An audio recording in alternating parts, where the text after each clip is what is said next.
Welcome to the World of Warships ships episode, and today I will be taking a look at the Nicholas, the Tier 5 American destroyer in the World of Warships.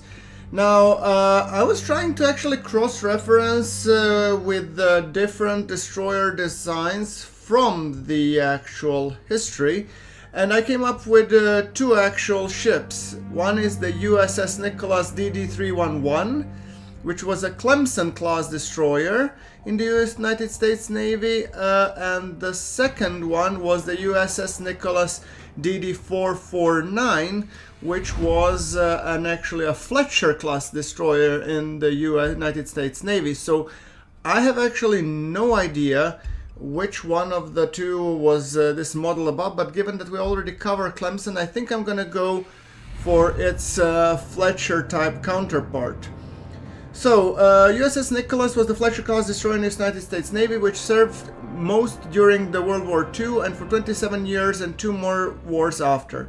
She was the second Navy ship to be named Major Samuel Nicholas.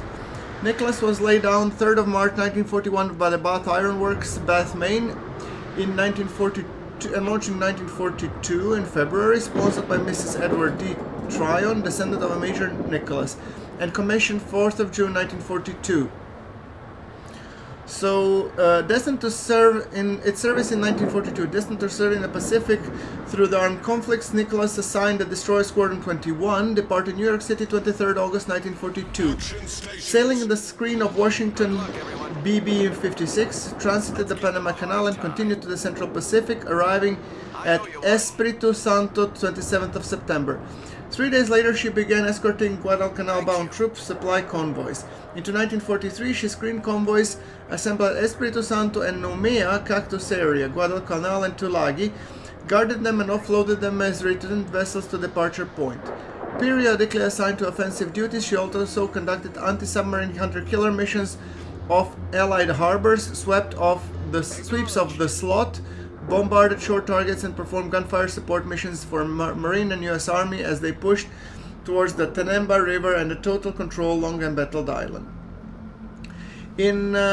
So there's actually quite a long service history for her, and to be honest, I don't have, due to the short episode, time to go through everything now, because I don't even know if I have the right ship. However, I'm going to give you the link to the description below in the description of this video, and let's just discuss a little bit Nicholas in the World of Warships. A destroyer leader design, having kept the torpedo armament of her predecessor, the ship was close to the cruisers in terms of dimensions and artillery firepower. The powerful propulsion was intended to produce very high speeds. The Nicholas is a welcome upgrade from the Clemson and a very fun and strong destroyer for its tier. Compared to the Clemson, the Nicholas has a vast improvement in nearly every way. Perhaps the most conspicuous upgrade is the main battery, which previously on the Clemson was practically the same one as found on the Tier 2 American destroyer, the Samson, including the same range and rate of fire.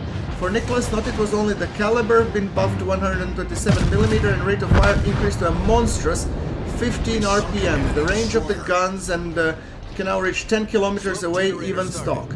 Nicholas gets increased torp speed at 2 knots, 8 seconds fast artillery rotation time, and 0.3 shorter spotting range.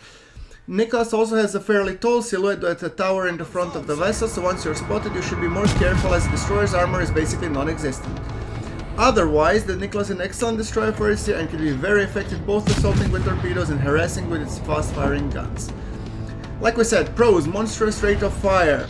Torpedoes have the same speed of the Clemson's. AA suit can rip up some planes. The same tier, and most carriers tier 4 and 5 should avoid attacking. Very wide torpedo launch arc, with 2 triple tubes on each side. 12 torpedoes can be launched at once, which I guess is pretty beefy.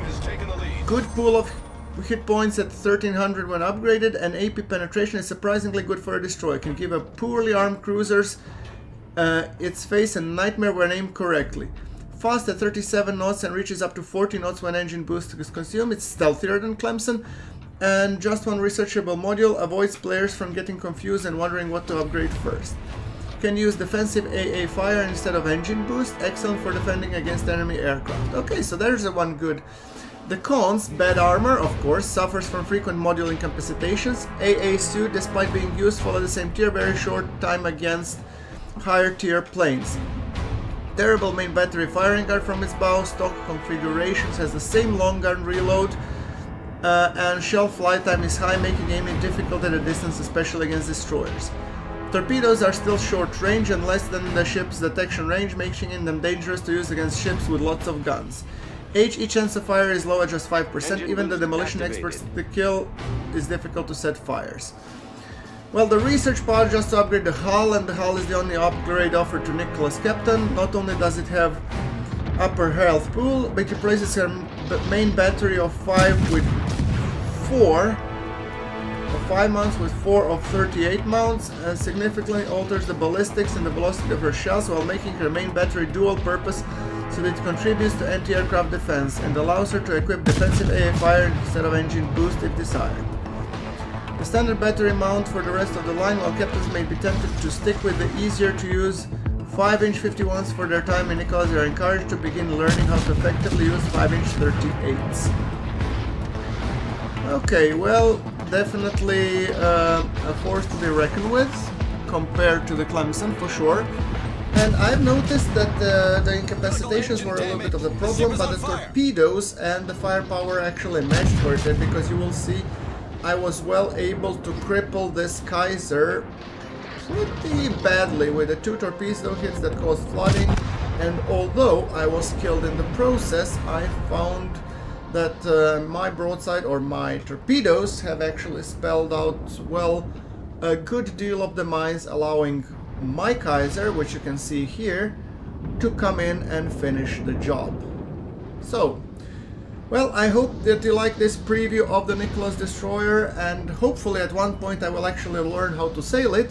But until then, I wish you thank you very much for watching, like if you like this episode, and I will see you all in the next one, hopefully when I will be more capable of winning the fight. Well, that's it from my side. Thank you very much for watching, and don't forget to subscribe, like if you like the video, and let me know what you think about the ship series anyway. Thank you very much for watching.